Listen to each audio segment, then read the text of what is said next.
Hello friends, welcome to Mathi's home. இன்றைக்கி ஹெல்த்தியான broccoli வச்சு ப்ரொக்கோலி வறுவல் எப்படி பண்ணுறதுன்னு பார்க்கலாம் வாங்க. அதுக்கு ஹாட் வாட்டர் சூடு பண்ணி வச்சுருக்கேன். அதில் ஒரு 5 மினிட்ஸ் ப்ரொக்கோலியை போட்டு வாஷ் பண்ணி எடுத்து ஒரு பவுலில் மாற்றிக்கோங்க. ஒரு பவுடர் ரெடி பண்ண போகிறோம். சோம்பு 1 ஸ்பூன், மிளகு 1 ஸ்பூன், சீரகம் 1 ஸ்பூன், பட்டை 1, கிராம்பு 4, ஏலக்காய் 1, வரமிளகாய் 2 எல்லாத்தையும் போட்டு நல்லா ட்ரை ரோஸ்ட் பண்ணி எடுத்து கிரைண்ட் பண்ணி வச்சுக்கோங்க. இன்னொரு கடாயில் தாளிச்சிக்கலாம். ஆயில் ஊற்றிக்கோங்க. ஆயில் சூடானதும் கடுகு, உளுத்தம்பருப்பு, கடலைப்பருப்பு ஆட் பண்ணிக்கோங்க.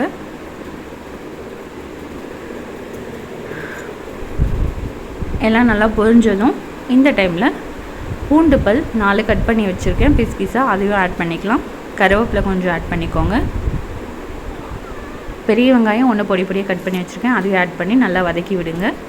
இந்த டைமில் 1/2 ஸ்பூன் மஞ்சள்தூள் ஆட் பண்ணிக்கோங்க. அப்புறம் ஹாட் வாட்டரில் வாஷ் பண்ணி எடுத்து வச்சுருக்க ப்ரொக்கோலியை ஆட் பண்ணிக்கலாம்.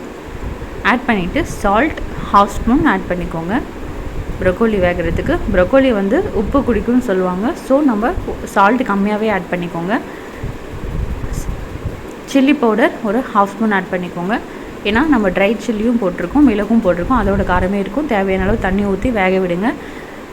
காய் ஓரளவுக்கு வெந்து தண்ணி சுண்டுனதும் நம்ம அரைச்சி வச்சுருக்க பவுடரை இதை ஆட் பண்ணிக்கலாம். கீ 1 ஸ்பூன் ஆட் பண்ணிக்கலாம். இது ஆப்ஷனல் தான், தேவைப்பட்டால் ஆட் பண்ணிக்கோங்க. ப்ரொக்கோலிக்கு டேஸ்ட் கொடுக்கும், நல்லாயிருக்கும். நல்லா ஒரு 2 நிமிஷம் சிம்லேயே மிக்ஸ் பண்ணி வேக விடுங்க. அவ்வளோதான் ஃப்ரெண்ட்ஸ், நம்ம ஹெல்த்தியான ப்ரொக்கோலி வறுவல் ரெடி ஆகிடுச்சு. நீங்களும் ட்ரை பண்ணி பாருங்கள். ட்ரை பண்ணி பார்த்துட்டு எப்படி இருக்குன்னு சொல்லுங்கள் ஃப்ரெண்ட்ஸ். தேங்க்ஸ் ஃபார் வாட்சிங். Next video